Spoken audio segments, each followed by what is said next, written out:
Imagine you've been saving every single penny for your dream camera setup. You've spent months watching reviews at 2 a.m., comparing every spec, and analyzing every sensor chart. Finally, you're ready to pull the trigger. But then, you look at the price tag and your heart sinks. Everything just got more expensive. Your dream gear just moved further out of reach. Welcome to 2026. This isn't just another boring year of minor upgrades. This is the year the camera industry walks straight into a perfect storm. We're facing a global squeeze that is changing the rules of the game. Rising fuel costs, shifting exchange rates, and logistics nightmares are making everything from your morning coffee to a high-end S-line lens cost significantly more. It's a tough environment for Nikon, and let's be honest, it's an even tougher one for our wallets. But here's the twist. Even with these massive headwinds, Nikon is cooking up something legendary. They aren't just trying to survive the storm. They are preparing to own it. Let's talk about the real buzz right now, the ZR revolution. For decades, Nikon was seen as the photo-first company. But those days are officially over. Last year, we got a taste of what Nikon could do with professional video. But the community is currently screaming for one thing, a diet version of Red RAW. Now that Nikon officially owns Red Digital Cinema, the potential is massive. If you've ever worked with Red files, you know they are the gold standard for quality. But you also know they are absolute storage hogs. They eat memory cards for breakfast and expensive NVMe drives for lunch. Most creators simply can't afford the storage workflow required for full Red RAW. But imagine if Nikon uses TickRAW technology to give us a red light codec. We are talking about a file that is half the size, but keeps that breathtaking, filmic color science. If they pull this off, the Nikon ZR becomes an unbeatable monster in the cinema world. Keep your eyes on the NAB show. While we might see a quick firmware 1.5 update soon, the real heavy hitter is going to be firmware 2.0.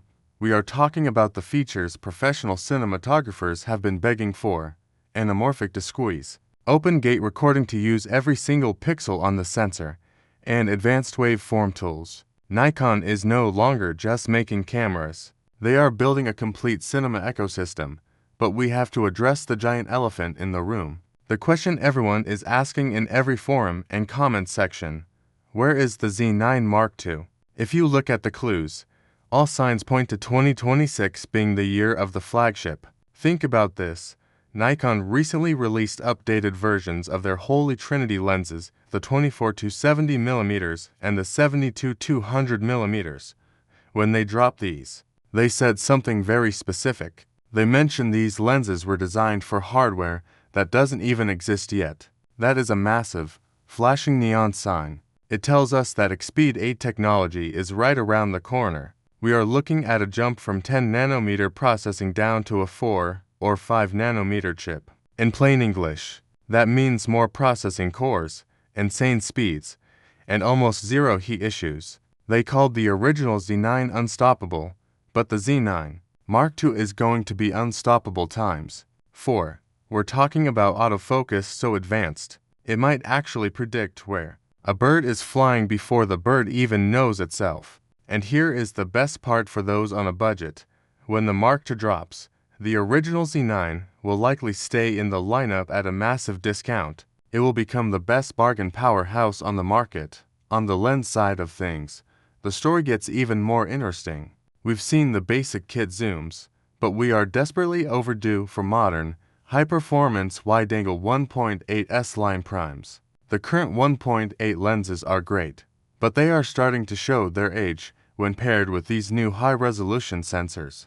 We need a 14mm or a 16mm that can keep up with 60 or 100 megapixels. And let's not forget the exotics. The 50mm f1. Has been a masterpiece since it launched in 2020.